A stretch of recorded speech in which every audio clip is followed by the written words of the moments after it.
Assalamualaikum warahmatullahi wabarakatuh. Perkenalkan, nama saya Apriliana Dwi Krisanti dari Prodi Manajemen.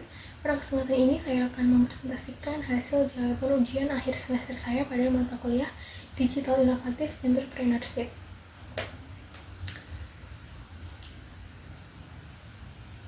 Pembahasan kali ini mengenai analisis bisnis model kanvas. Bisnis model kanvas adalah alat manajemen dan kewirausahaan strategis yang dapat menggambarkan, merancang, menantang, menciptakan dan merancang model suatu bisnis. Bisnis model kanvas mulai diterapkan di Indonesia sebagai bentuk pendekatan untuk melihat peluang pengembangan usaha. Melalui ide model bisnis, perusahaan dapat mengelola interaksi mereka dengan pemasok, modal kerja, dan konsumen, sekaligus menghasilkan nilai dari dalam perusahaan. Bisnis model kanvas merupakan model bisnis yang memiliki 9 elemen area aktivitas bisnis yang memetakan strategi untuk membangun bisnis yang kuat agar dapat memenangkan persaingan dan sukses dalam jangka panjang. 9 elemen kunci dalam bisnis model kanvas yaitu yang pertama ada key partners, artinya kunci kemitraan yang menjelaskan jaringan pemasok dan mitra usaha. Yang kedua, key activities, kegiatan utama usaha yang berhubungan dengan produksi, distribusi, dan pelayanan. Ketiga, key resources, sumber daya utama yang mencakup aset terpenting yang diperlukan dalam membuat model bisnis. Keempat, value propositions, keunggulan dari produk dan layanan yang dimiliki perusahaan untuk menciptakan nilai bagi segmen pelanggan tertentu. Kelima, customer relationships, artinya hubungan yang dibangun antara sektor usaha dengan customer untuk meraih kesetiaan customer. Keenam, ada channel, cara dan bagaimana perusahaan berkomunikasi dan menjangkau customer. Ketujuh, ada customer segment, artinya kelompok orang atau organisasi yang ingin dijangkau oleh perusahaan dengan memperhatikan kebutuhan customer. Kedelapan, ada cost structure, artinya struktur biaya mencakup semua biaya yang dikeluarkan untuk menunjang kegiatan bisnis. Kesembilan, ada revenue streams, artinya representasi jalur penerimaan uang dari setiap customer segment. Brand yang saya ambil untuk melakukan analisis bisnis model kanvas yaitu Hokben. Hokben awalnya kepanjangan dari Hoka Hoka Bento, adalah jaringan restoran makanan cepat saji yang menyajikan makanan bergaya Jepang yang berbasis di Jakarta. Nama Hoka Hoka Bento sendiri berasal dari bahasa Jepang yang berarti makanan hangat dalam kotak. Hokben memiliki visi membawa kebaikan untuk memelihara kehidupan manusia dalam menyediakan dan menciptakan makanan yang berkualitas atau berintegritas. Kemudian untuk misinya, yang pertama menjadikan kualitas dan layanan terbaik sebagai prioritas dalam menyediakan makanan berkualitas kepada pelayanan. Yang kedua, berusaha keras untuk membuat cara yang lebih baik dalam menciptakan nilai bagi stakeholder melalui inovasi dan teknologi. Yang ketiga, berkomitmen pada karyawan dengan memberikan kesempatan untuk tumbuh dan unggul. Sejarah Hokben sendiri, Hoka Hoka Bento didirikan oleh Hendra Arifin pada 18 April 1985 di Kebon Kacang, Jakarta Pusat di bawah naungan PT Eka Boga Inti. PT Eka Boga Inti tertarik mengembangkan restoran cepat saji ala Jepang karena belum ada di Indonesia. Ia melakukan studi banding ke Jepang dan memberi izin untuk menggunakan merek dan asistensi teknis dari Hoka Hoka Bento di Indonesia. Awalnya Hokben di Jepang berbisnis makanan take away.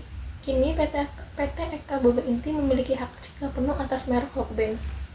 Pada 1990, Hokben pertama kali membuka restoran di luar Jakarta, yaitu di Bandung. Kemudian pada 2005, Hokben pertama kali membuka gerai di Surabaya. Pada 2008, Hokben memperoleh sertifikat halal. Pada 2010, Hokben mengembangkan sayapnya ke wilayah Jawa Tengah, Yogyakarta, dan Bali. Kemudian pada 2022, Hokben memiliki 300 cabang di Indonesia. Ini merupakan analisis dari bisnis model kanvas Hokben. Bisa dilihat dalam ke-9 elemen sesuai gambar. Untuk penjelasan secara terperincinya sebagai berikut. Yang pertama, key partners. Aktivitas usaha Hokben membutuhkan key partners yang dapat mendukung jalannya usaha. Key partners ini terdiri dari pemasok bahan baku seperti sayuran segar, daging berkualitas, dan bahan khas Jepang. Kemudian ada platform pesan antar seperti GoFood, GrabFood, dan ShopeeFood. Yang ketiga ada mitra logistik untuk distribusi bahan baku ke restoran, dan ada bank dan e-wallet untuk program cashback dan diskon pembayaran digital. Kemudian Hokben menjalankan aktivitas utama seperti pengembangan dan inovasi menu khas Jepang, operasional restoran termasuk manajemen dapur dan layanan pelanggan, pemasaran melalui media sosial, iklan, dan program loyalitas, dan kolaborasi dengan platform pesan antar untuk memperluas jangkauan pelanggan. Hal itu merupakan key activities dari Hokben. Kemudian untuk value proposition, Hokben menawarkan nilai-nilai seperti yang pertama makanan bergaya Jepang dengan harga terjangkau, yang kedua menu sehat dan variatif dengan bahan berkualitas, yang ketiga layanan cepat saji yang efisien, keempat paket keluarga dan catering untuk kebutuhan acara khusus, keempat customer relationship. Hokben membangun hubungan pelanggan yang kuat melalui layanan pelanggan ramah dan cepat serta promo dan diskon spesial pada hari tertentu untuk pelanggan setia. Yang kelima yaitu customer segment.